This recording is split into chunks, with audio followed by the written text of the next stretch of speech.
Hey everyone, I am Justin, that is Kyle, and we are the Fantasy Football Upside. Today we are talking wide receiver rankings. In the last episode, we finished up our RB1 and RB2 rankings, and today we're discussing wide receiver ones. So, who should you consider in round one if running back isn't the right pick? But first, we have some news of the week. Kyle, what you got? All right, some random fantasy news of the week, right? Yep. We've got out of Seattle, we got Carlos Hyde signing out there. Mm-hmm. This kind of looks like an injury backup situation, really, but it has to leave you kind of wondering about the health of Rashad Penny at this point. There's been a lot of talk that he's not going to be ready to go on day one. Yep. He had significant injuries, had some surgeries, all that stuff. So it has to leave you wondering, even though they've been saying he'll be fine, Carlos Hyde also is not healthy, and yet they signed him. This also, for me, kind of signals probably the end of Marshawn Lynch's career, to be honest. I mean, there was talk, there were rumors that he was going to be considered, that they were talking about bringing him back. And, it sounds to me like if they're bringing in Carlos Hyde and not signing Marshawn Lynch, that's probably what they're doing here, is that Marshawn Lynch has said, no, I'm not coming back. And if that's the case, hats off to an amazing freaking career. Heck yeah, Gosh, and an entertaining career. Oh, yeah. Entertaining career. Yeah, beast mode. Yeah. He's been in the league for quite a while. You have to remember, he actually played at Cal. Was it Cal? Yeah, it's Cal with Rodgers. Mm-hmm. So, that's insane to think, Rodgers, you look back, when was Brett Favre still in the league? Still playing in Green Bay for the right. Right? And that was I think Marshawn Lynch was a freshman the year that Rodgers last year in the So he's been in the league for a considerable amount of time. So That's interesting. Another impact actually with regards to the fantasy realm is going to be that I think this probably solidifies Miles Sanders as the top dog in Philadelphia. At this point, I don't see anybody else going over there. I mean, Devonta Freeman maybe, but I don't see that happening, honestly. I think that they've settled on Miles Sanders. They talked to Carlos Hyde. They didn't go with him, or he got a better offer out of Seattle, something. And they've just kind of moved on. So I would assume that at this point, there's nobody left in free agency who's really going to steal significant touches from Miles Sanders. So signing in Seattle has that sort of impact in Philadelphia, I guess. Right. So what do you have for us here? Well, just a quick note to add to that. Our last episode, we did record that before the Carlos Hyde signing.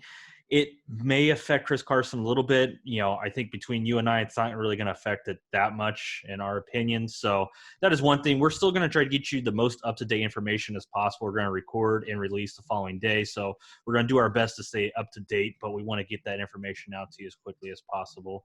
So I like the signing. It should be fine. I mean, it is what it is with Carlos Hyde. He has bounced around quite a bit. Yeah. It's a backup. It's really a backup situation. I think it actually signals that probably Chris Carson's going to have greater volume than last year. You're going to be able to rely on it a little bit more. As long as he stops dropping the damn ball, right? What is it? He had 9 fumbles last year and lost a ton of them. But, so as long as he can rein that in, then I think, he's in for a lion's share. He must have some dirt on Pete Carroll. You know what I mean? He's got some nudie pics or some of Pete Carroll, and he's got it over his head. So I don't know. I think Pete's the kind of guy who'd probably publicize them first if he knew somebody else had them. So next up on the news, you kind of briefly mentioned his name, Devonta Freeman.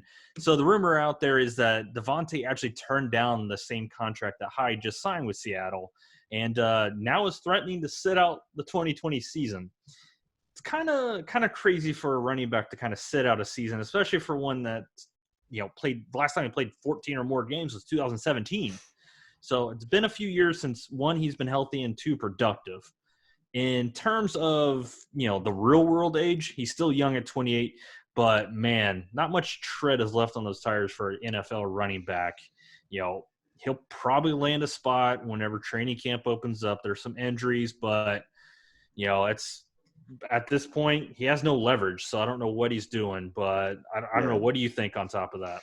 I think there's a significant amount of time that has passed between when he was last relevant in Right. the NFL and in fantasy. I think there's a significant amount of time that's passed.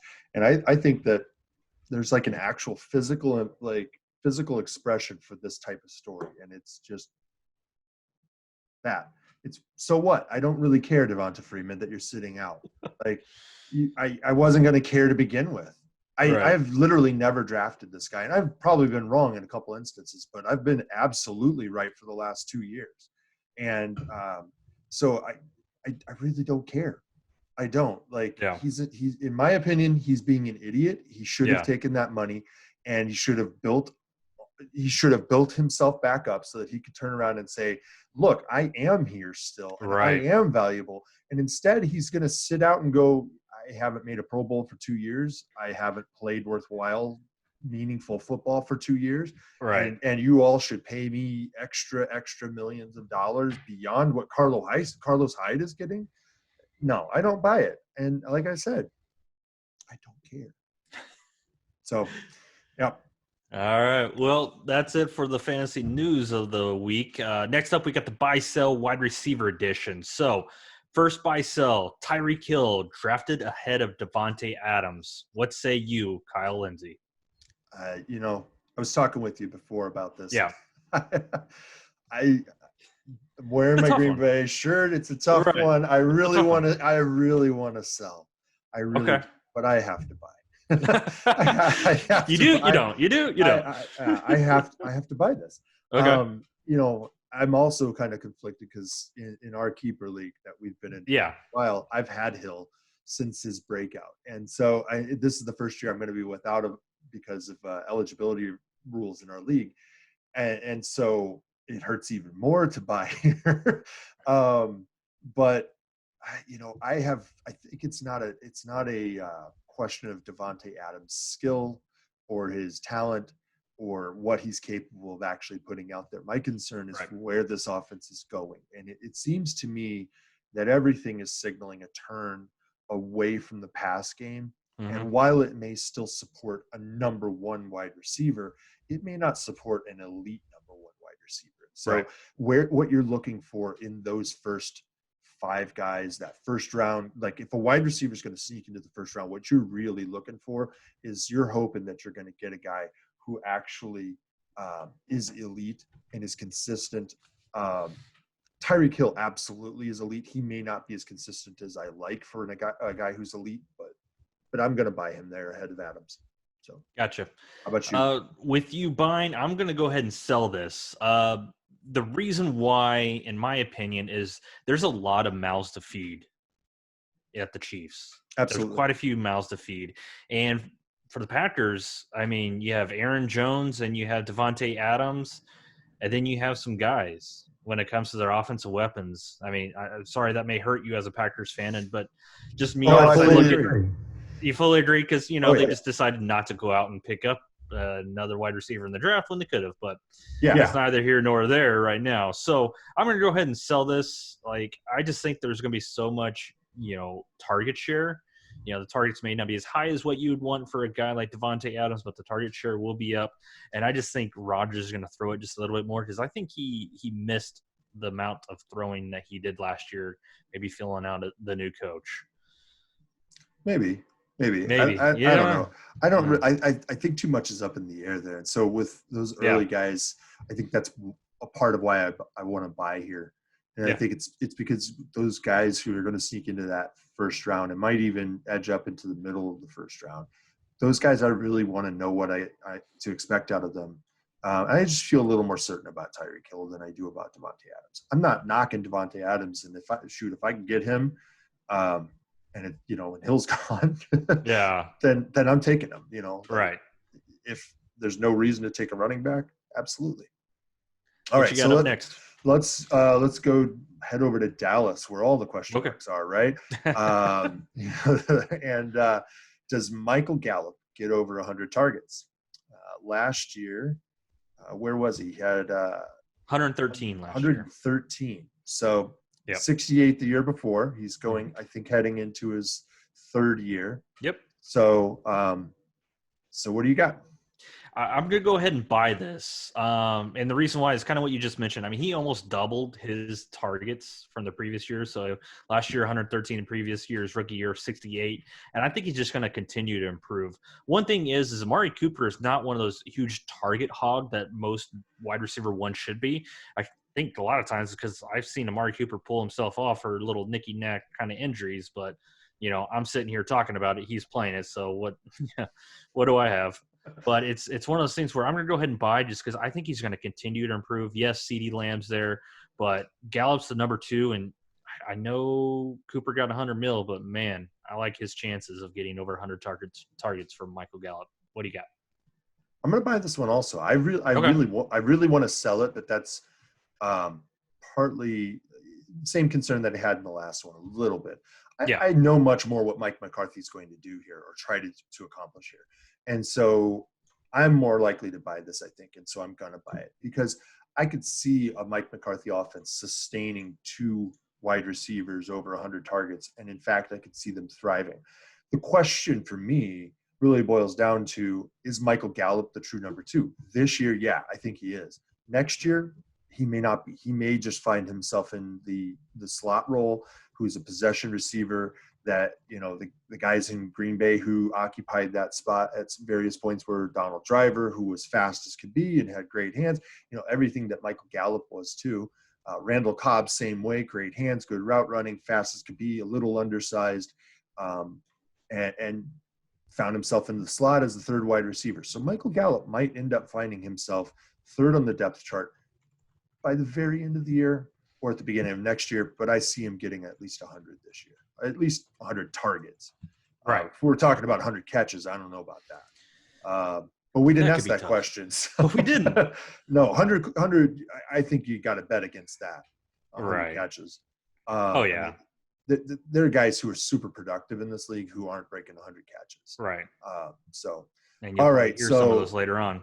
So up next we have this is a good one. DJ Moore as a top 12 wide receiver at season's end. Buy, sell. That's tough. I could see it happening. Mm-hmm. I'm not betting on it happening, but I could see it happening. Yeah. Again, we're hitting all of the question marks, right? The new coach, new system, new QB, all that stuff. I've got him at 16. You've got him at 13. He's our 14th overall consensus wide receiver. So we're not talking about him today other than right now. Right. Last year he finished 17th in the league. Mm-hmm. So he could make that jump, but Curtis Samuel's there, and he's going to eat up some of those targets. And there's a very obvious number 1 on this team, and it isn't DJ Moore. It isn't Curtis Samuel. It's the guy who blows everybody's mind, especially mine, that he catches as many passes as the 8th wide receiver in the league. Right. So it's CMC. That offense goes through Christian McCaffrey. So I'm going to sell this one in the end. I could see it happening, but I sell it. I'm right there with you. I'm going to sell as well. You kind of mentioned new QB, Teddy Bridgewater, new coach, Matt Rule. There's so much uncertainty. They also brought in another wide receiver, Robbie Anderson. Yeah. Who? Never heard of him. He's a good guy that will take the defense off the top. But here's the thing. Teddy Bridgewater, can he throw it that far? I don't know. So that was an odd signing, but that's neither here nor there. I'm going to say sell just because 3 wide receiver sets. You have Christian McCaffrey, who's like a 4th wide receiver. Yeah. I mean, Well, he's your number 1 on the team, though. At least last year, he was number 1 on the team. Yeah, and in the receiving game. So right, But Teddy Bridgewater is not the check down king. So maybe that's not going to be the case. I mean, they were playing last year with backup QBs. Teddy Bridgewater. Kyle Allen. Yeah. Teddy Bridgewater has played as a backup. He's also played as a starter. And when he came into the league, I thought he had a lot of promise, just like Lamar. But for that dramatic injury that derailed his career, nearly lost his leg, and in fact, I think he was he almost died from it. In fact, that's what they said. Yeah. But for that, I imagine that he would be considered a great a great QB in this league, and I think that he's got the real capability of helping out here.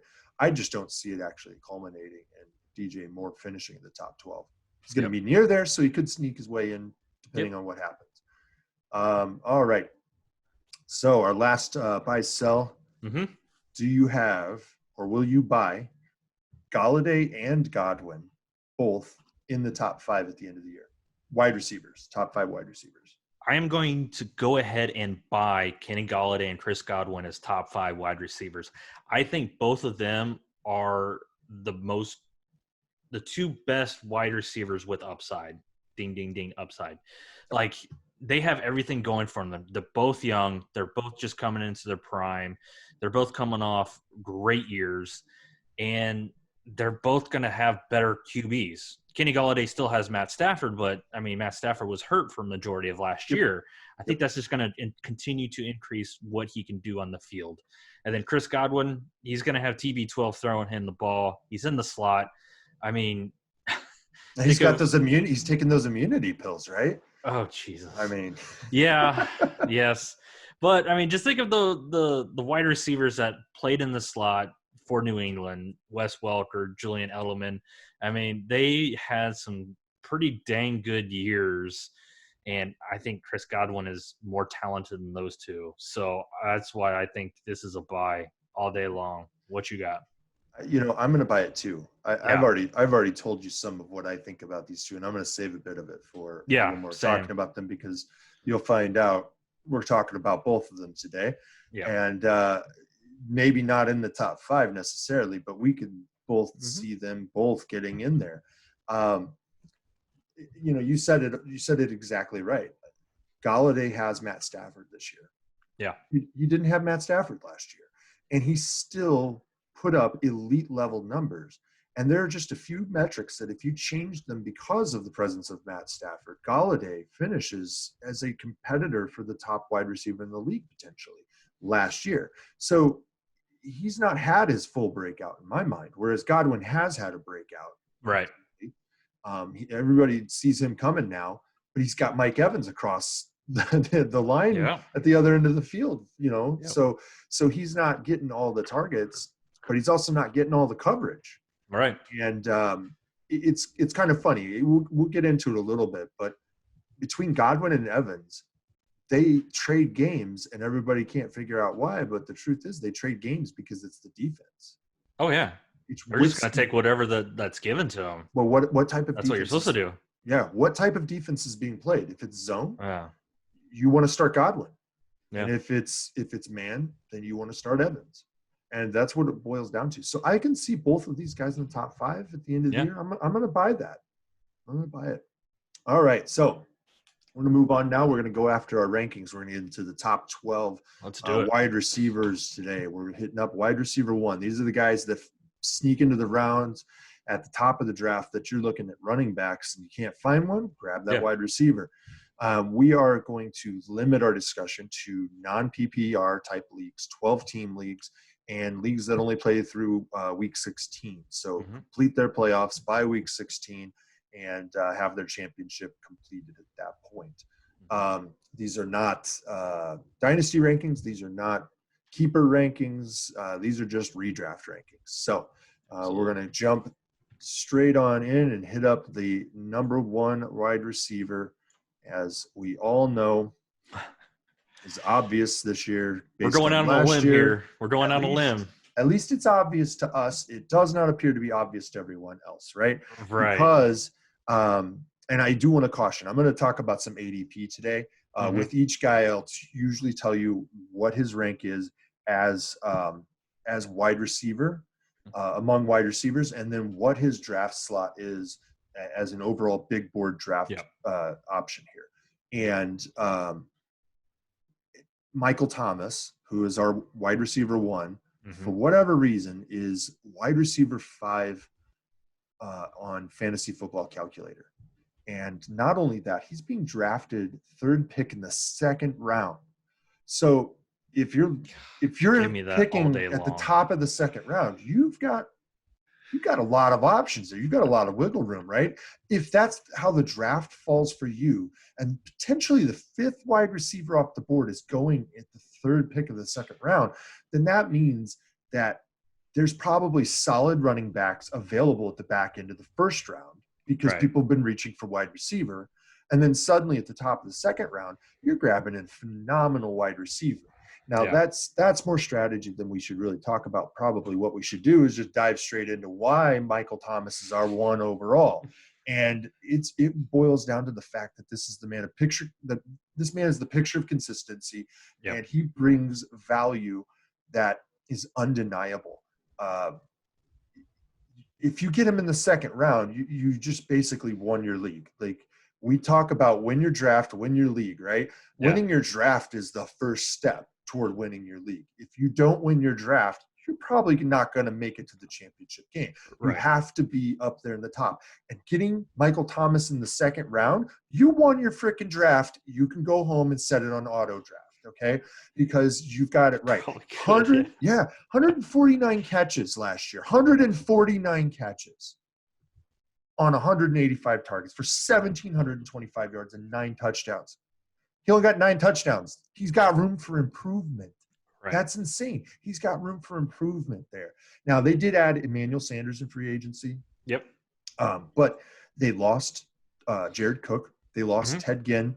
And those two combined for 121 targets and 73 catches. So I can see a giant hole already sitting in the offense that Emmanuel Sanders can step right into, because he fills that role of like a hybrid tight end wide receiver guy. He's more than willing to go right over the middle and catch that tough ball, that contested catch, right? So he's going to fill that role for both of those guys. So they did a great job consolidating there, in my opinion, but it doesn't eat into Michael Thomas's production. And I think that's why he's falling down the boards, other than early ADP is really, really weird usually. Yeah. So I think that kind of, to me, he's not lost any value. Right. And it's a joke to think that he would be wide receiver 5 by the time that drafting is actually occurring. So given an upside here, he's a target hog with a huge catch percentage on an offense that throws the lights out of the stadium. So how could you go wrong? Right. If we're looking at risk, it's his catch percentage might come back down to like a reasonable number, but he's been over 80% for 2 years. What's reasonable for him? I mean, I'm not going to say he's Michael Jordan, but Michael Jordan put up numbers that people are like, well, he has to come back down to earth at some point, right? Like, he never did. So it's crazy. It's crazy. What do you got to toss in here on this? I mean, what else can we say about Michael Thomas? I mean, he passed one of my favorite all-time players on the Colts, Marvin Harrison, for the most receptions in a single season last year. I mean, in non-PPR last year, he had 31.8 more points than the second-place finisher, who is Chris Godwin. So it's just a dominant year. I mean, we don't really expect that to change based off what you said and what I believe. I mean, you mentioned Emmanuel Sanders. I think that should just help him. I mean, the Saints have really lacked a number 2 wide receiver that can kind of take the attention away from that side, and yet he's still putting up those just crazy numbers. He should be the first wide receiver off the board, and with the healthy Drew Brees, I mean, he's 27. He's going to be 27. I mean, he has a good chance of finishing number 1 once again. So my rank number 1, your rank number 1. Yeah. I mean, I think that's all we really need to say about Michael Thomas. I just want to toss in one little tidbit as well. You have a guy who catches 80% of everything thrown at him, right? Yeah. And then you have the number 1 most accurate QB in the league. Hence the reasons why you have that many freaking catches. Oh, yeah. If he's available in the 2nd round and I don't take him, literally people are allowed to punch me in the face. Like, that's happening, because that's dumb as hell. Where's my pen? I need to write that down. Write it down. Write it down. 525. Yeah. Well, we know you won't, because if he's already if I got punched in the face, then maybe he's falling in our draft to you, who's at the back of the 2nd round, because you're right first, right? Right. So maybe, right? Yeah. All right. So who do we have sitting at number 2 for us? Number 2, DeAndre Hopkins of Arizona Cardinals. Comes to the Cardinals. I know. Comes to the Cardinals after a trade from Houston, and what we here at the upside believe was a steal by Arizona. I mean, that's just ridiculous what that trade was. I mean, he'll be 28 entering the season, so there's no reason to think like his play is really going to decline. I'm surprised that Cliff Kingsbury is not being investigated, or him and Steve Keimer not being investigated for like abuse of the elderly or something, because right? What the heck was Houston doing? I don't know. I mean, I just don't know. Like, this guy is not going to be in decline for at least a few more years, in my opinion. I mean, he's a not Hall based of on speed. Famer. He's not based on speed. That's the thing with DeAndre Hopkins. He is not based on speed. He just beats you with route running. Just an unbelievable route running in hands. Eyes, hands, position, body position, bending routes the right way. Just doing everything perfectly. I mean, he's finished in the top 5 wide receivers in 4 of the last 5 years. I mean, yes, Kyler Murray is still kind of a work in progress, but you mentioned Cliff Kingsbury. I think he's going to find ways to get the ball into the best offensive player who, shocker, DeAndre Hopkins is. Yep. He's never – he's always been near the top of the targets every year, and we foresee that to continue. Yeah, there are quite a few wide receivers in that wide receiver room, but they're – Christian Kirk he's good. Larry Fitzgerald, Hall of Famer, but – what else does he have? Then they have some other people that are kind of newer, Andy Isabella. What's he got for me lately, right? Yeah, exactly. I mean, they got some other wide receivers in there, but they're young. I mean, DeAndre Hopkins is going to eat this year and eat well this year. Yeah. So I got him at 2. You got him at 4. What say you? I mean, I've got him at 4 for a variety of reasons. I think that's offense, though, is just they're going to throw like crazy. They want to. It's Cliff Kingsbury. It's Air Raid. It's Kyler Murray, who is set up for Air Raid. He's never been under 800 yards. He's got five seasons over 1165. That's insane. His catch percentage went up the last 2 seasons. He's never been above 60%, and now the last 2 years he's hovering around 70% catch percentage. His targets, his catches, his yards per game are all elite, and he's going into an offense who's going to target him more. He's going to have more opportunity for catches. He's catching more over the last 2 years. He's obviously working on something, right? And his yards per game are only going to increase. He's already elite. So if you want certainty in a situation where somebody has potentially got uncertainty hovering around them that'll scare off or allow other people to push him down the board a little bit, DeAndre Hopkins is your guy, because you're going to steal him from someone else several picks ahead of where they thought they could get him. They thought, he'll fall, and you're going to get him, and it's going to be the right move. I mean, I've got in my notes as an upside for him is you literally cannot go wrong picking DeAndre Hopkins. He epitomizes consistency. He is a volume monster no matter what wide receiver's on the field with him. Yeah. He's proven time and again. Speed doesn't eliminate – like someone else who's fast does not eliminate his value. He's going to excel in an offense that wants to throw the lights out, and he's going to step right in as the number 1 on that team. Set it and forget it. Yeah. If we're talking about any sort of risk to deal with here, you've already hit on it. It's Kyler Murray. He's coming into his second year. It's Cliff Kingsbury, who's also coming into his second year. So we don't really know what's going to happen there exactly. We imagine there's going to be improvement. But there could be a little bit of a slow pickup of this team's offense for DeAndre Hopkins. But if that's going to happen, I'm going to end up writing that one off to the mere fact that teams are having abbreviated off seasons. And that's that's the only way I see this going wrong for him. But you can bank on him finishing in the top 5. You can just bank on it. And he's so consistent. Like you said, set it and forget it. So let's move on to our next wide receiver here. We've got sitting at where are we at? We're at number 3, right? Number 3. Sitting at number 3, we've got Davante Adams. So he's coming in at wide receiver number 4 in Fantasy Football Calculator with the second pick in the second round. I think I took him with the second pick in the second round a couple of years ago, in fact, the year he blew up. So if you can get Davante Adams in the first or second round and you don't feel like you have to grab a running back, or you feel like you don't like the running backs that are available there, you're not making a mistake. Right. He's been the picture of consistency the last 4 years when he's healthy. He averages in the mid-60s for catch percentage.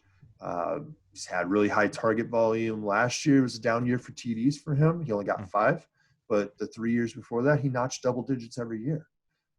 He was another set it and forget it wide receiver, and I leave him right there. Question at this point for me is the same thing that I raised earlier in our buy-sell, and that is that I'm not entirely sure about the scheme. Right. And I don't know whether last year was the scheme affecting him outside of the injuries that he had, or if it was bad luck. I've got him ranked where I've got him ranked because I'm going to chalk it up to bad luck. I think that they got to support at least a wide receiver 1 here. Yeah. So what else do you have to add here? I mean, he does return as the clear number 1 pass catching target for Jordan Love. I mean, Aaron Rodgers. Sorry. J-Lo. I mean, like I said before, I'm still shocked that, the Packers didn't add a wide receiver in the draft. Yes, they have some guys that are newer, younger guys, but still, I thought they were going to have a wide receiver there at the end of the first round, which they did have a couple that they could have chosen, but they didn't. So, well, the word was that they wanted one who got taken by San Francisco. What's his name? Ayuk or something like that. Brandon Ayuk. Yeah, so he was the last one that they had graded in the first round, apparently, and then everybody else they had outside of the second round, even. Yeah. So that's why they just were like, I think they just burnt their draft up at that point. Right. But there it is. San Francisco still beating them in the offseason. Right. I mean, you mentioned like when Adams is healthy. I mean, he's missed a few games this last few years. It was 4 last year, 2 the previous, and 1 just the previous year before that. I mean, that's not that much, but still, I mean, he's still a dominant wide receiver that gets that heavy usage. I mean, he had 31% of the targets last year in the games he played. That was number 3 in the league. Yeah, well, another crazy stat, he also finished 3rd in red zone targets last year, even though he missed those 4 games. So I think there's another Davante Adams touchdown progression in this. I mean, like you said, he only had 5, even though he finished 3rd in the red zone targets. I think that's going to change. I will say he is a little more touchdown dependent than some of the other people on this list that we're going to talk about, because he's only eclipsed 1,000 yards once in his career. But as long as he stays on the field, gets that high target share and a high number of red zone targets, I mean, we project him as a top 5 wide receiver. Another set it and forget it. My rank is number 4. You got him at number 2. Yeah, and I've got him at number 2 because of a few things. Like I said, I'm a little concerned about this scheme, but like you pointed out, he was still 3rd in the league in red zone targets. He was still 3rd in the league in target percentage. He was 5th in the league in yards per route. These are major metrics that when they do choose to throw the ball to him, or they choose to throw, they throw to him and they throw for yardage. Yeah, they're looking for that, and so his opportunities are very high. His fantasy points per route were 4th in the league. That's great. So even if he's not getting as high of a volume as he would have gotten under Mike McCarthy, with Aaron Rodgers just being told go throw the ball 60 times, he's still going to produce at a very elite level, and you can guarantee he's going to finish in that top 5. Right. So I'm comfortable with him sitting at number 3 for us. Mm-hmm. He falls right between where we've both got him. So who do we have sitting at number 4? Then? Number 4, we have Tyreek Hill. I mean, what can we say about the cheetah? He's a touchdown waiting to happen every time he touches the ball, catching, rushing, or returning. I mean, he only returned 1 kick last year, so moving forward, he's probably not going to because of that injury risk, but he also did see a slight decrease in usage and efficiency compared to his outstanding 2018 season. But, I mean, that season was just nuts for him. So, but, I mean, I don't think that slight decrease is going to be enough to think he won't return you those wide receiver number 1, numbers this year. So he suffered that shoulder injury in the first game of the season. But so when he returned from week 6 to week 16, he was 4th best wide receiver. I mean, Hill and Travis Kelce, they return as the 1A and 1B in that high-scoring offense with Andy Reid calling the plays. I mean, let's not forget he has this guy named Pat Mahomes throwing the ball. So Never I got him at 3. You got him at 3. You ever Yeah. heard of him? Never heard of him. Yeah. That's all I gotta really say about Tyreek Hill. I know you love some Tyreek Hill. You got quite a few shares in Tyreek Hill in the past. I have, and the last year was a little bit rough.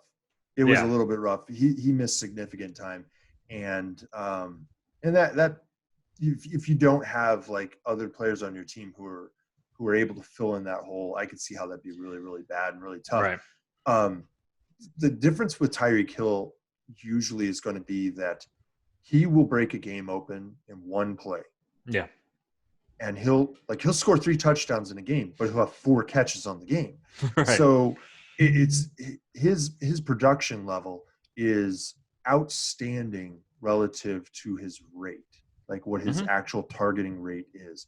His targets, he's number 43 in the league last year, but his yards per route is 7th, and his fantasy points per route was 5th. Yeah. So he's producing with not elite volume. He's producing elite outcome.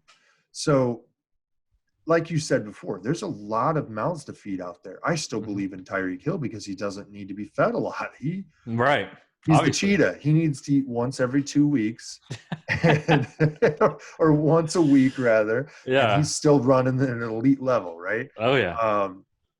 So there's not much more to say about Tyreek Hill. You know about him now. Right now he's wide receiver 2 on Fantasy Football Calculator. He's 9th pick, first round. That's a little high for me, but I don't like to get a lot of wide receivers in the first round. But I'm not surprised to find him if he's their number 2 to find him in the first round. Right. He's not my number 2, and if I recall, I don't even think he's your number 2. Let me see. We both have him at number 3. So I think he should be at the very back of the first round, very top of the second round. And that's even in a league like ours where we've got keepers and we've got running backs who should be drafted in the first round that are being kept. And I still think Hill should be at the very back of that. But, maybe you value him a little bit higher. Maybe you're sitting in a PPR league, but his target rate isn't high enough to justify first round if it's a PPR. There should be more running backs available in those. 2018, you hit on it. That's a banner year, 137 targets, 87 catches, but he had a significant decline last year. You can mark a lot of that up to missing a significant amount of time. I mean, he missed a good amount of time there, and then he wasn't full speed at that point. Yeah. For a good amount of time. They added Clyde Edwards-Helaire, in the draft. Trademark that, man. Yeah, we're going to have to work that one. Trademark. But I think that's actually going to increase the productivity for Hill. He's going to get a lot less help over top, spinning his direction. So the DBs, their only real chance to keep up with this guy is to hit him at the line of scrimmage and hopefully hit the timing of the route is off so that at the point that he's supposed to be available, he's not available, and Mahomes has to cycle off of him to a different target. Yeah. And they can only hit him on the line of scrimmage if they know they've got that safety help over top. And if they're having success running that ball because of the donut, they're not going to be able to leave that safety sitting up over top to go after Tyreek Hill's elite speed, Sammy Watkins' elite speed, and Mecole Hardman's elite speed, right? Like, this is an offense that is screaming for a successful run game, a moderately successful run game, and I think they found it. So upside here, you've got a home run hitter. Upside. Yeah, upside. You might have some games with lower production, but he rarely disappears completely when he's healthy. Even in those games that he doesn't, he's never a yard hog. Like, he's going to get you 50 to 60 to high end 80 yards usually, but he tacks on the TDs. When he gets the ball deep. So you get super productive games that justify those lower level games.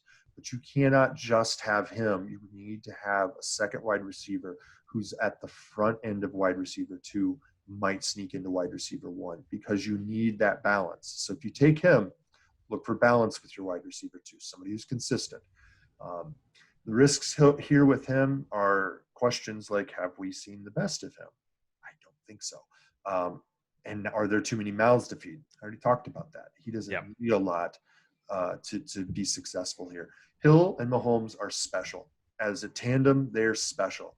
They're going to go down as one of those tandems, QB wide receiver tandems, that just the two of them were special together and made something happen. You've got, just more recently, you've got Manning, Harrison, Manning and Wayne. You've got Breeze and Michael Thomas, right? You've just got a few guys here and there that put up these seasons that are absolutely insane together.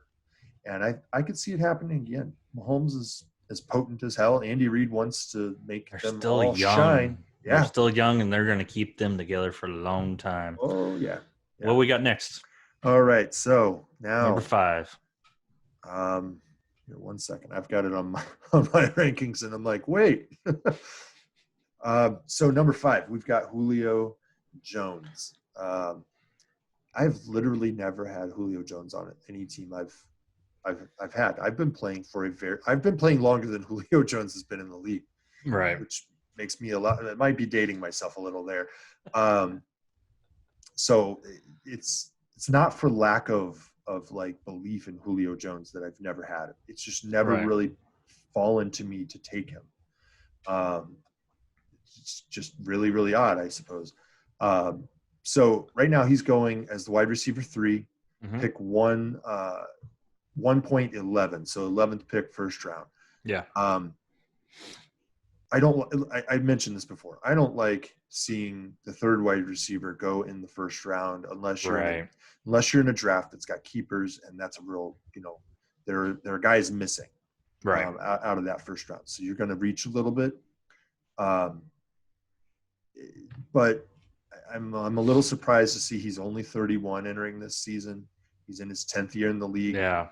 99 catches on 157 targets last year, but he only got 6 TDs.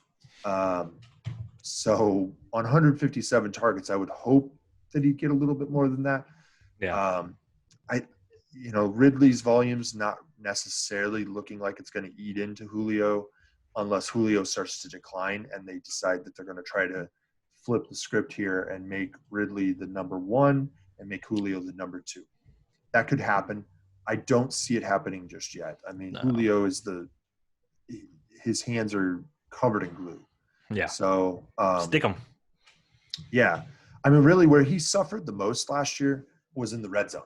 And what was he dealing with? Well, he was dealing with Austin Hooper getting 50% of every pass, it seemed like, was being thrown to Austin Hooper. And a big tight end who's catching everything is going to get a lot of targets in the red zone.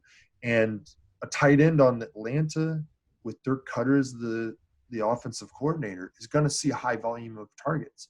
So that's not changing just because Hooper's left. I think Hayden Hurst is going to eat up that volume that Hooper has left. But I do see that Julio, he could get some of that volume back in the red zone. He's a big, big target, and he's sure-handed. So I could see some of that coming back to him. Yep. If we're looking for upside with Julio Jones, you're looking at the loss of Hooper. A ton of red zone opportunities going to go up or open up for him. He could sneak a few extra TDs out this year as a result of that, pad his totals, and you're looking at a potential number 1 pass offense, right? They could run the number 1 they could be the number 1 pass play offense this year. They were last year. So he's got a lot of upside there, even at the back end of the first round. I mean, if you're talking about taking a running back who we've said might slip out of our top 12, and you're looking at one of those guys at the back of the first round, and measuring him against Julio, I'd probably lean Julio's way. Yeah.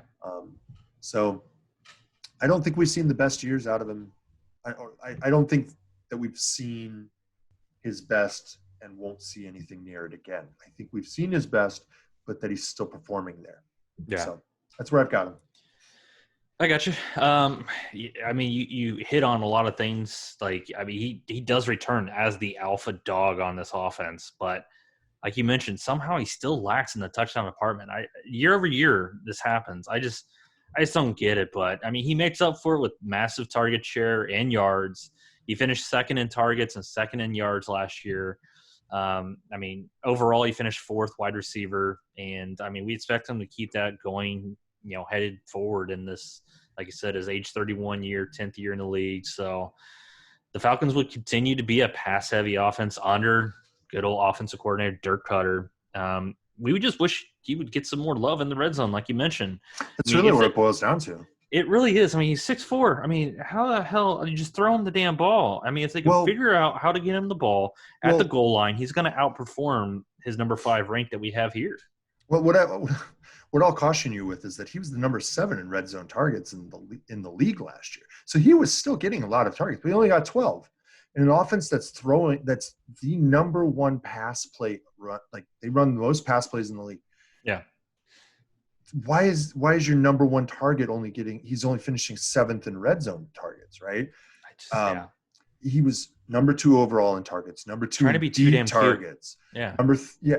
Number 2 in receiving yards, number 2 in completed air yards. So when he caught the ball, he was getting a ton of yards, and then he was getting more yards after that. Like, all of these things are there, and he just didn't get the payoff.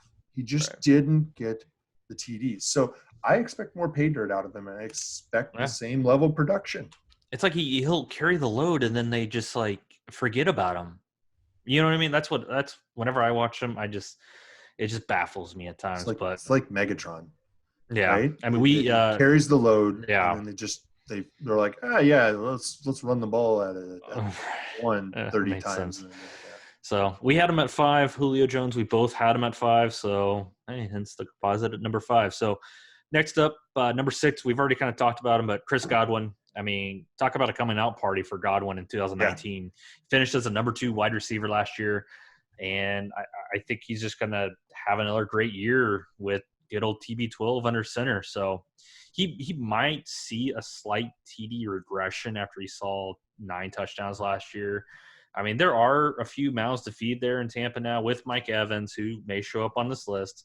And then you got the 3-headed monster at tight end if they continue to keep all 3 of those: Gronk, OJ Howard, Cameron Brate. So, I mean, another nuts thing going into his 3rd year. Still only going to be 24 for the entire year.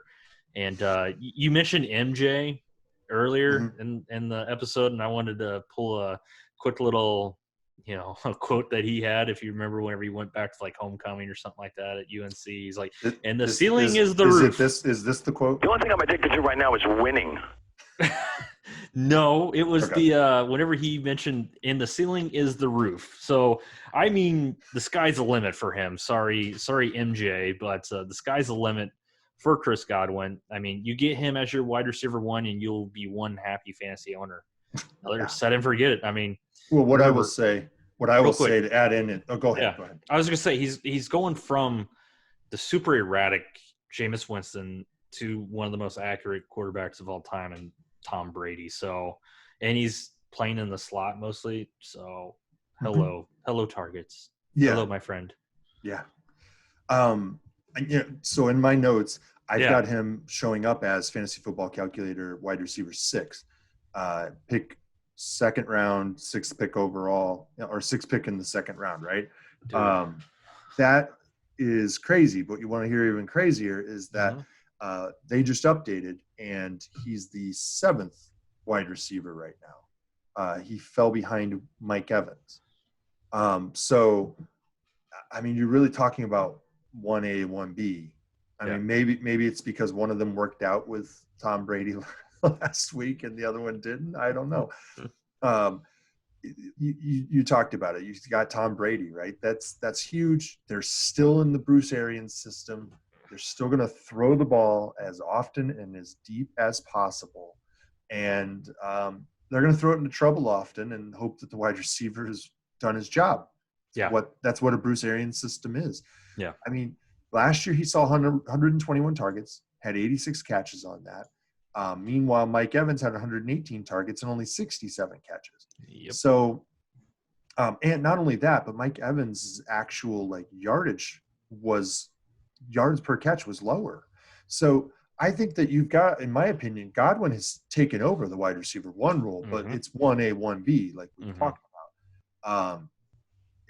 And I'm not going to belabor the point. It boils down to Mike Evans kills in man-to-man defense, and Chris Godwin kills in zone. Yeah. And Mike Evans isn't going to change who he is anytime soon, but we don't necessarily think that we've seen everything that there is to see with Chris Godwin. Yeah. You said it, the sky's the limit.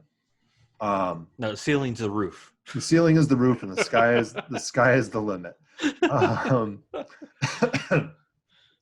I think I had him at number 6. You had him at number 8, and then Composite put him at number 6. Yeah. So, yep.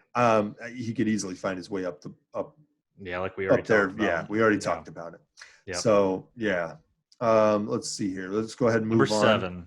And we'll hit number 7 here. We've got Kenny Golladay. Kenny G. Yep. Golladay in. What is it? Holiday Road. So Golladay Road, right? Okay. So that's what we call a stretch. I wouldn't know what you're talking about. How dare you, sir? He's sitting at wide receiver 9 right now on Fantasy Football Calculator, and we've got him sitting at 7, so not way out of that. Yeah. But he's 3rd round, 2nd pick. If you give me a guy who could compete for number 1 in the league in the 3rd round, at the front of the 3rd round, then that means I picked at the top of the 1st round too, right? Yeah. I am beating your ass is what it means, So you're picking Christian McCaffrey, and you get Kenny Golladay and another guy at the end of the 2nd round. Yeah, and Holy you have another crap. guy. Yeah. I mean, welcome to the winner's circle. Yeah, that's pretty sick if he's going at the top of the 3rd round. I think he'll secure a 2nd round pick this year. He does lose a little bit to Marvin Jones, but when you really pull up the numbers for Detroit, it is not that close. Marvin Jones really fell off this last year, and Kenny Golladay was the solid number 1. I mean, I say really fell off. He was at 91 targets still. Yeah. And he had a good number of receptions. He had nearly the same number of receptions as Kenny Golladay, who had 25 more targets. But that's a 400-yard difference in the result. So on 65 receptions for Kenny Golladay and 62 for Marvin Jones, you're looking at a 400-yard difference. That's 6 yards a catch. So that's, every time he catches the ball, he's getting 0.6 points more for you than Marvin Jones is. And he still had a ton of TDs. This guy catches everything thrown at him. So, I mean, I've got a ton of notes on this guy, and it's because I'm seeing a huge breakout coming if Stafford stays healthy. This is a team that wants to throw it 5,000 yards and has a QB who's very capable of doing that. He's going to be 26 this year. It's his 4th year. Yeah. That's ridiculous that it's only his 4th year. It seems like he's been in there a longer time than that, because his breakout was his rookie year. He's a clear number 1 in this offense, and he's just getting all the targets. Target numbers are going to go up with Stafford. In 2019, he was number 4 in total target distance. He was number 6 in average distance per target, 7th in contested catch rate, and number 1 in total TDs among the wide receivers with deep targets. So he's a guy who is primed for Matt Stafford to come and just throw the ball at him. He has the potential to put up a Megatron type of season. Stafford supported that in the past. He could do it again. And this is a guy who's primed for that. So I'm not guaranteeing it, but I'm going to say that I see this guy in the top 5 easily. I don't have him sitting there right now, I don't believe, but he could easily get there, and he could be there for me by the time that season rolls around. I've got him sitting at 6. I think you have him a little further back than I do. You have him at 8. Yeah. That's not much of a difference when you're talking about these top guys. But if you're giving me my number 6 wide receiver in the 3rd round, I'm going to smack you and say thank you. and we're going to go on and we're going to have a fun season for me at least. So, Yep. All right. What do you got to say about Kenny Golladay? Well, like you said, he's going into his fourth season. I mean, he's on the verge of another breakout year. It seems like he is breaking out every year. So, I mean, with a healthier, Matthew Stafford, I think that catch percentage should go up. I mean, like we mentioned before, I mean, we think he could finish in the top 5, maybe I think even top 3. So some may not know this, but he actually finished as the number 3 wide receiver last year. But because he plays for the Lions, some people may not be aware of that. So, I mean, he's a threat down the field and in the red zone. You mentioned some of those numbers about average depth of target and everything and contested catches and everything. So I would just love to see his targets go way up. I mean, he finished 24th in average targets per game. How the hell do you have a guy with that kind of skill set and you only give him, 24th in targets? I mean, that's just inexcusable. I mean, granted, I know exactly. It is the Lions. Well, I know. Yeah. Well, it's the Lions. It's also that they have Captain Caveman as their coach. And then you lose Matt number Stafford. 2 pencil. Yeah. I mean, I don't know what his deal is. This is the guy who shows up to a practice in the snow when they have a dome for their practice facility. He shows up for a practice in the snow wearing gym shorts. Yeah. Because he wants to prove to the players on the field that how much tougher he is than I'm a hard ass. Yeah. I mean, it's like all the worst parts of Bill Belichick without any of the good stuff. Like this is what a savant looks like. No, it's not. I'm going to give the Lions another chance to just give him the targets that this man deserves. If he does that, I mean, we're looking at a great year possibility. I'm looking to draft Golladay whenever I can. And crap, at the top of the 3rd round, give him to me all day long. Day long. You got anything else to add about Kenny? On my team. Yeah, I want you to be on my team, right? You got anything else to add about Kenny no, G? I think it's already been said at this point. I think we're solid here with him. Let's go on to number 8. We have Mike Evans, Tampa Bay. I mean, he is headed into his first year without good old Jameis Winston as his QB. He's had him every year. So, I mean, one thing you've kind of touched on this, and we have as well, as he's always been the near top of the NFL in average depth of target. So the thing is, with Winston's sporadic accuracy, this has led to some, inconsistent fantasy numbers. He has big games, and then he kind of doesn't because of maybe Winston missing him on those deep throws. So I am kind of curious to see, like, if his route tree kind of changes with Brady. Seems though, Winston probably has the bigger arm, can throw it farther than Brady. So we may see a difference in some of the, the routes that he runs. But, I mean, the thing with the lack of downfield throws that could leave fewer big plays. But, I mean, he's going to make up for it in heavy volume and goal line work. Yeah. Top 10. I mean, since he's been in the NFL, he's been top 10 every year in end zone targets. I think he may not have those crazy games. I think he's going to just be more consistent week to week compared to that boomer bust. And I will take more consistent than those 30-point games and then a 5. Yeah. Give me 15 all day long every game. I'm happy as can be. Yeah.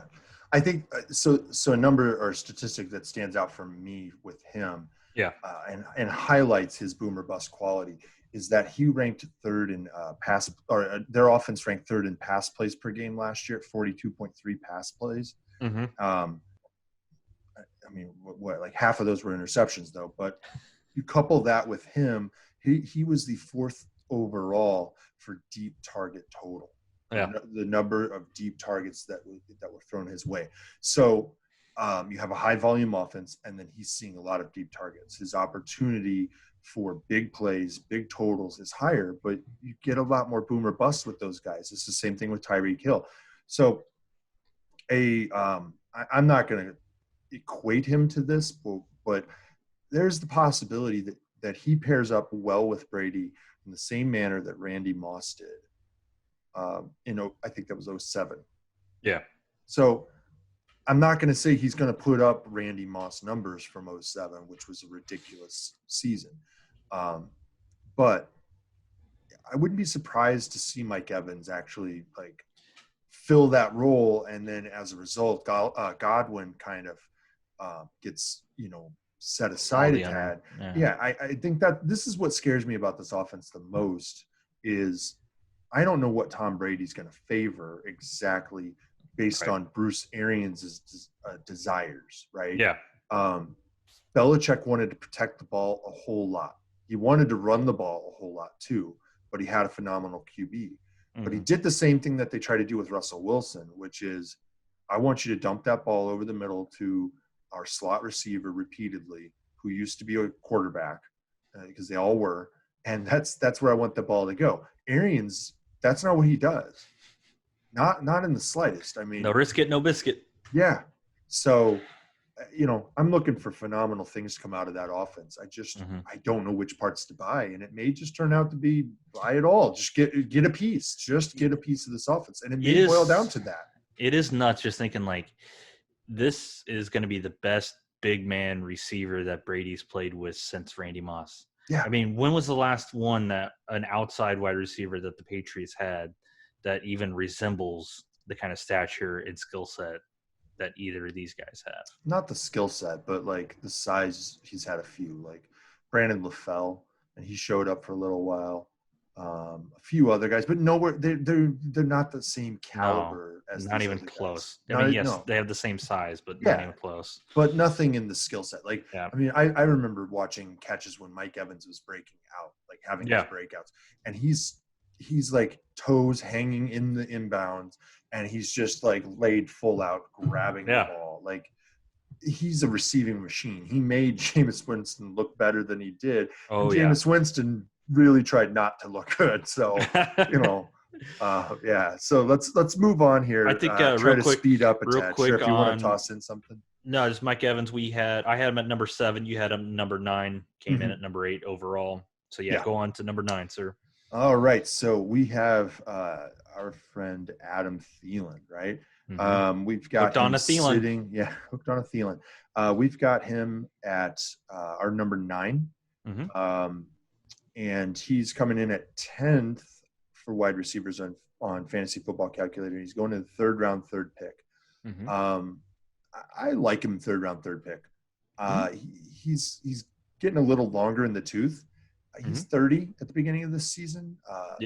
But the loss of Stephon Diggs leaves a lot of vacated targets.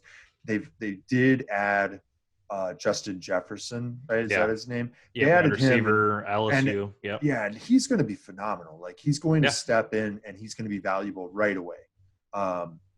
We talked about the Packers passing or on wide receivers. He was one that I know I was really hoping would sneak his way down the board to them. Yeah. And Minnesota took him. So it's like a double whammy for me, right? Thielen last year only saw 48 targets, getting 30 receptions last year. He only played in 10 games, though. So when you extrapolate that out to the 16-game total, it looks a little bit better. It still doesn't look elite. But we both have him in the top 12 because with the loss of Stephon Diggs, there's still passes to be caught there. And I see him catching those. I see him getting a lot of targets. And I see him putting up an elite wide receiver one year. It may be the last one he ever has. But I see it happening. He's a solid guy. They added Tajay Sharp.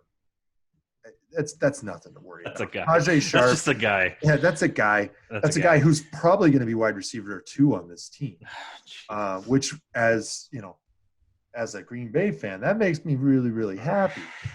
But he'd also be number 2 on Green Bay. So it only makes me so happy. Right. There are risks. There are obvious risks here. So you do want to get him in the 3rd, I think, at the earliest is where I would. So one thing I will say about our rankings, and basically from here on out, you'll kind of hear quite a few more negatives, when it comes to some guys, some risks. Like after number 8, I think both of us kind of see a nice drop off when it comes to those top tier wide receivers. Definite tier break. Yeah. Here's where that tier break is, in my opinion. I'm guessing it's about the same with you. So, but I do like Adam Thielen. I mean, with Stephon Diggs now in Buffalo, he does become that clear cut top target for Mr. Elite Kirk Cousins. Sorry, like that? I can't say that without laughing, but you mentioned he missed 6 games last year, but before that he had been extremely durable. Well, I will mention that Kirk Cousins is in a contract year. No, he's not. They signed him another one. Oh, he signed another one. Yeah, another fully guaranteed contract. Yeah. Because why not? Oh, why not? That's what you do up there. It's the only way you get somebody to live up there, I guess. Yes. But you kind of mentioned the injury. Before his exit in week 7, though, Thielen was the 6th best wide receiver in fantasy. So, albeit a small sample size, still, number 6 is pretty damn good. He's efficient. He should be in line for a large target share. But, the Vikings are a run-heavy offense. Everything runs through Dalvin Cook. So, that does kind of limit his ceiling. From being one of the better wide receivers and maybe getting up into that next tier, but we do think he probably has a higher floor just because of the high volume that he will get, making him – I think he's going to be consistent. You mentioned that. I think he's just going to be a consistent wide receiver, and he's going to give you points every week because they do have to throw the ball. And who are they going to throw it to? Adam Thielen. Yep. So I got him at number 9. You have him at number 12. So we're not too far off. We still think of him as a wide receiver 1. If you are picking him as your first wide receiver, I would like to add him into a top, high-end wide receiver 2. That's just my opinion. Yeah. You better be securing a second. A high-end wide receiver. Yeah, high-end wide receiver 2. A guy who has real potential to sneak into the wide receiver 1 category. Yeah, absolutely. So, up next, we have number 10, Amari Cooper, Cowboys. So, Cooper got his money. They signed him to a nice whopping $100 million contract. So, he does return as that number 1 target for Dak. Last year was Cooper's 4th year of 1,000 yards out of 5 years that he's been in the league. So, he's putting up numbers. He had a career high in yards, touchdowns, and fantasy points in 2019. Finished as a number 9 wide receiver in fantasy. So for all the good, I think one thing that could hurt Cooper is the number of target he gets.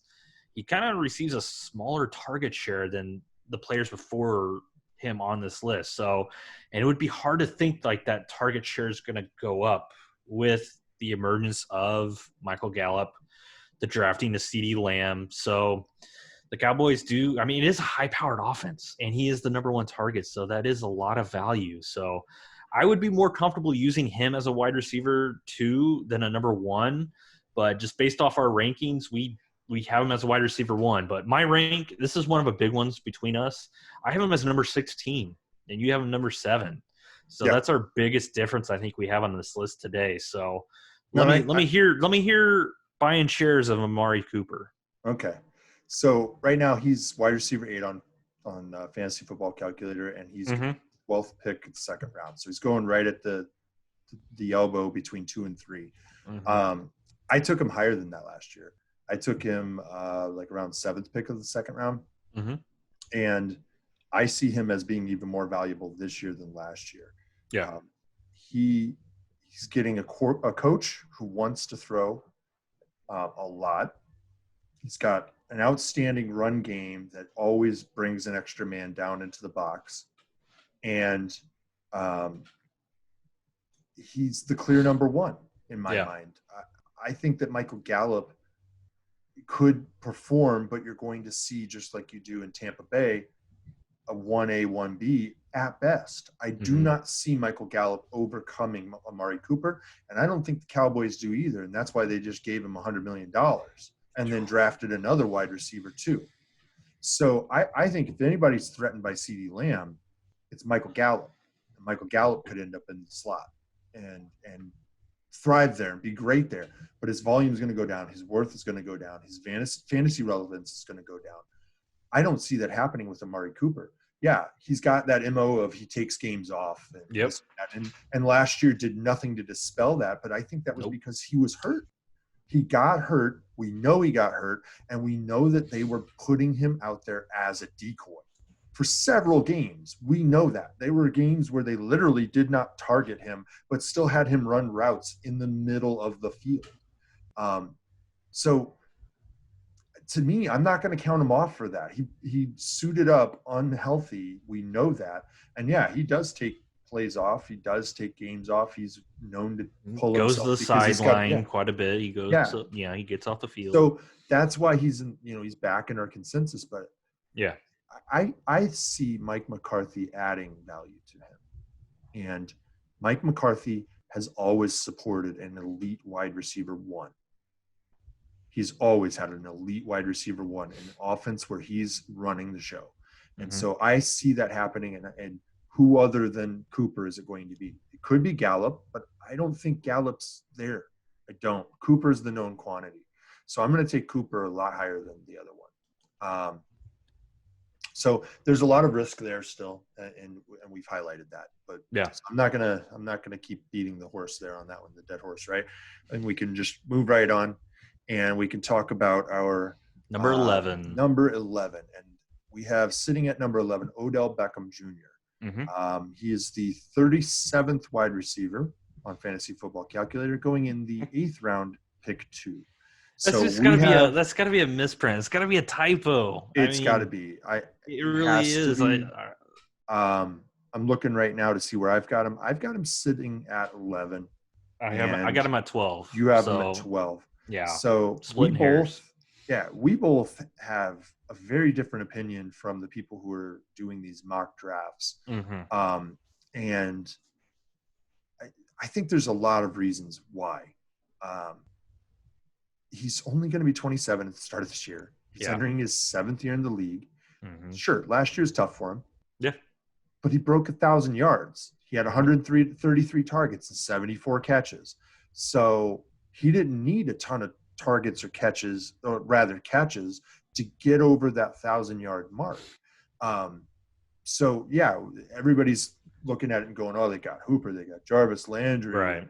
And all these things, right? They got the running backs. Yeah. Yeah. Jarvis Landry performed as the wide receiver one last year. He very, very clearly did. Landry saw more targets. He had a higher catch percentage. He racked up more yards and receiving TDs as well. But Jarvis Landry is not taking the wide receiver one mantle from Odell Beckham Jr. Not his ego's too big. Yeah. They added Austin Hooper. There's another guy who's going to eat targets, right? This all boils down to, in the end, is Baker Mayfield going to elevate his game, or is he going to hold back this offense? And I think it's finally time that he's going to actually perform well enough to make sure that guys on his team are performing at an elite level. He may not turn in an elite season. He may not finish as a QB1, but he doesn't need to actually have guys who also who do perform at that level. And I see Odell Beckham Jr. getting there. Even if you disagree with where we have him ranked, if he's the wide receiver 37th and an 8th round pick in your league, that's criminal. It is. He was 18th in total targets, 23rd in receiving yards, 22nd in completed air yards, and 3rd in total target distance.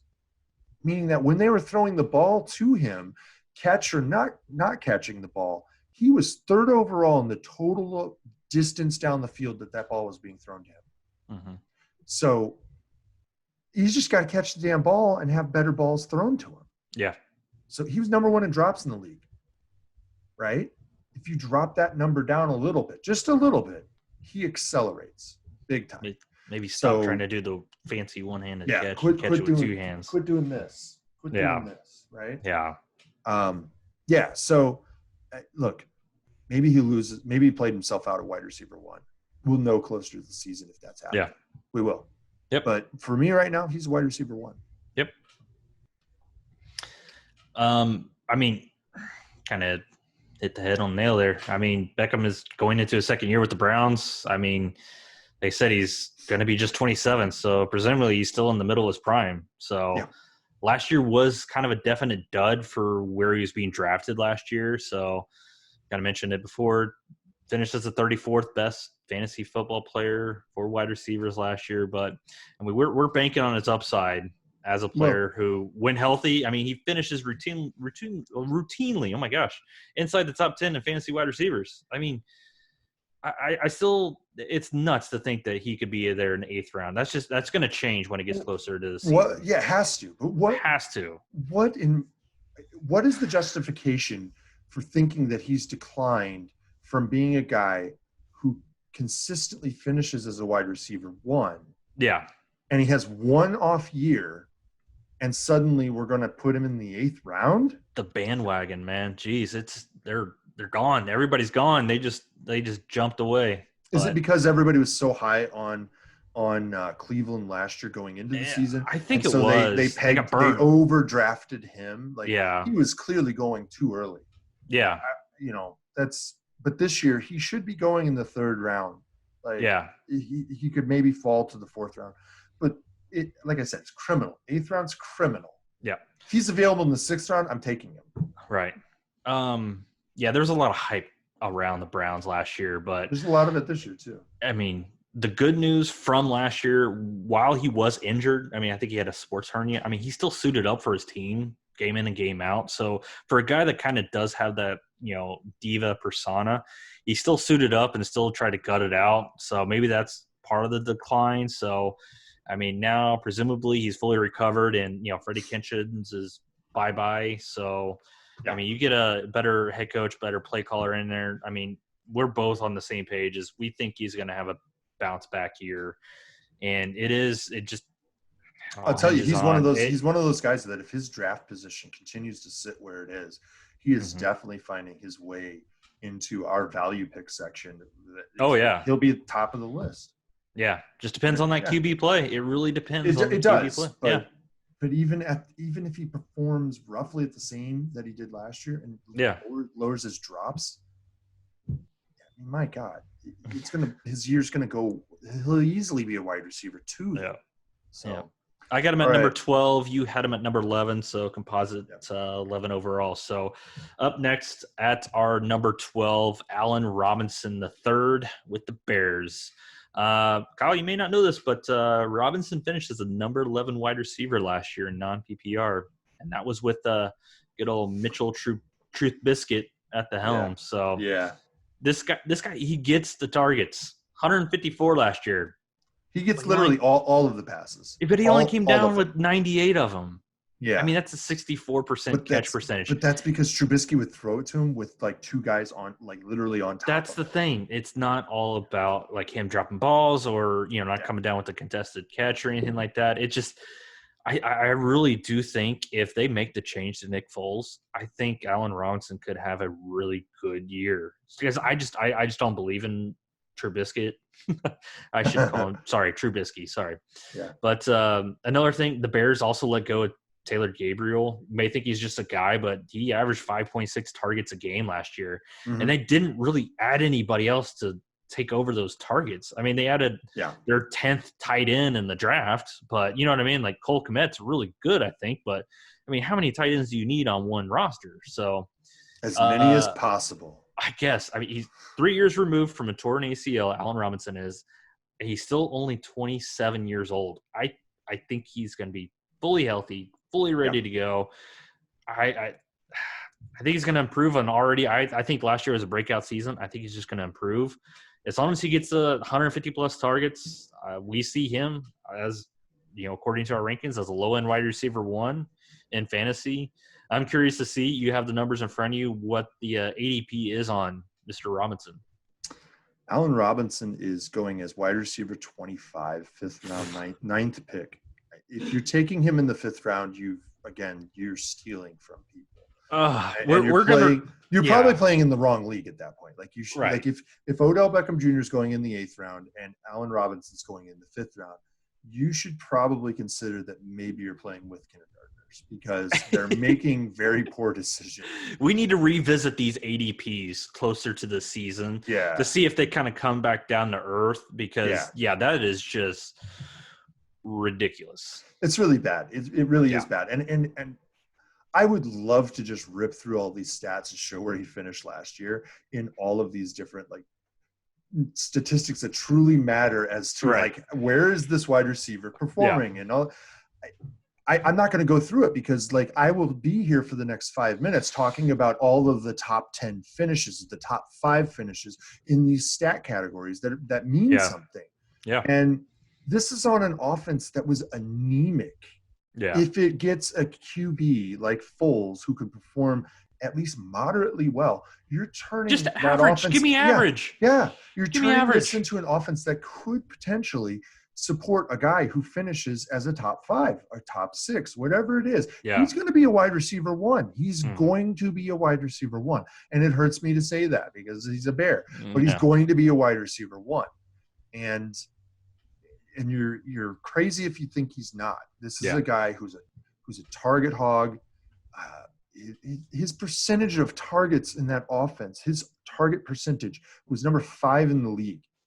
So like when they throw it, over 1 out of every 4 goes to him. So that's insane. That is insane. And he runs routes 90% of the time on a team that runs the ball more than 10% of the time. So he goes into routes even on run plays. Like he's a route runner and he's a great route runner and he knows how to, like, a lot of the time. And I will tell you this, I've watched some video on this and he'll go out for a hook play, right? And it's up to the receiver to pick left or right. And it depends on how he gets played by the DB who's covering him. And there were numerous times last year that he'd go 10, 11 yards deep and he'd bend the route to the left and he'd hook it to the right, or he'd bend the route to the right and hook it back to the left. And he gets the exact amount of separation he needs, right? And Trubisky throws it the wrong way, right at the DB. So, yeah, I'm hard on Trubisky because I'm a Packers fan, but he's a terrible quarterback.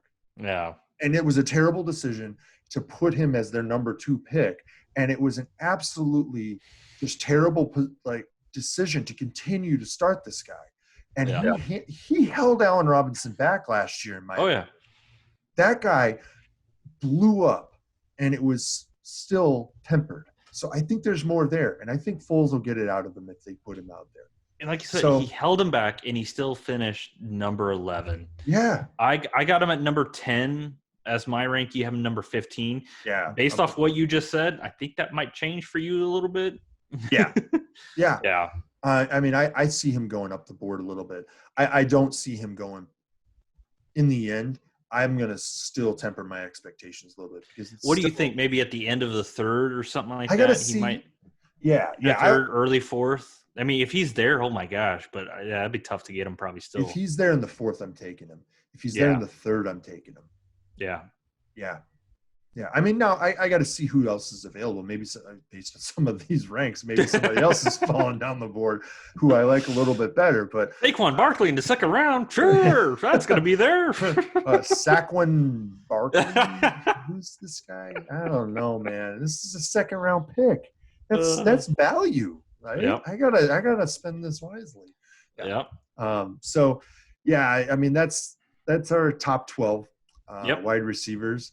So, we're hoping that you guys like what we've talked about today. We'll get through we're going to go through, I think we're going to try to hit wide receiver 2 and 3 next time. Yeah, I think so. Let's see, we're going to abbreviate those guys a lot, which is tough because those are the guys that win you your league a little bit. We'll get into them as the season wears on and as we get towards the football draft season. We want to help you figure out what your middle rounds are going to be. Everybody knows what the top guys should look like in the early parts of the draft. And actually, one thing I want to highlight about what we've talked about tonight is that some of these guys, they do sneak into the 1st round or they fall into the 2nd round. And you have to be prepared for either way to play out. You need to make sure that what you've done in preparation is go through as many mock drafts as possible where you actually experiment. And this is what we've talked about is these ADPs are a little wonky because people are experimenting very crazy types of experiments this time of year. Those experiments get a little bit more sane as you get closer to draft season. And so it starts to show up a little bit more realistic in what to anticipate. But what you need to know is where your draft slot is. You need to know what you're going to do from that slot. If you're expecting a certain running back to fall to you in the 1st round and he doesn't, you better know what your guy is that you're going to take. And then beyond that, you better know what that means that you're looking at in the 2nd and the third round potentially. Yep. Because you need to make sure that you fill out that roster with elite talent at running back and wide receiver before you ever dive into the other areas, unless the value is too good to pass up. Yep. So I just wanted to lay that out there a little bit. We'll talk a lot more about draft strategy because I think we're going to do a full episode on draft strategy at some point. Absolutely. Probably a little closer to draft season. So we're looking probably sometime late July, I'm guessing. And speaking of mock drafts, I think what we're going to do is go ahead and we're going to do the RB rankings, wide receiver rankings, tight ends, QBs, kickers, defense. You guys are people. We're just not going to be ranking those on this one. And then after that, we're just going to go ahead and do a mock draft. We're going to have our other partner on this of the Fantasy Football Upside, Dan. He's going to come in and help us do a mock draft because he's one of the better ones out there, and he loves him some mock drafts. So, yeah. But we appreciate you listening to the wide receiver 1 rankings, and you want to close us out? Sure. I just wanted to mention one other little tidbit is that we are looking possibly to do a kicker defense challenge this year. And that is going to be where you have to take a kicker or a defense in the first round and a kicker or a defense in the second round in a Yahoo Public League. And we're going to challenge each other. And I think we're going to try to get some listeners to join in with us. Absolutely. And we're going to watch each other's leagues and see what the hell's going on. And that's going to be all about how good are you at picking in the middle rounds, finding value, and then also working the crap out of the waiver wire as the year goes. We might regret doing this entirely at the end of the year, but I think it's going to be fun as hell. So it's going to be entertaining. It'll definitely be entertaining. All right. So you can find us at YouTube. You're probably watching us there right now at the Fantasy Football Upside. Or Twitter handle that's easy to say, right? I know. FFB_upside. Facebook, we're at FFB Upside without the underscore. Or you can search for us at the Fantasy Football Upside. Yeah. You can also reach us via email at thefantasyfootballupside@gmail. Send us your questions. We're working on getting our content out to you via Apple Podcasts. That's the first one up here. And stay tuned for any future announcements about that and other podcast availability. Once again, please rate us, subscribe, review, share, do all that stuff, right? So subscribe, hit that bell. You'll get our episodes as they're published. And thanks for being an Upside fan. We'll see you next time. Thanks, guys.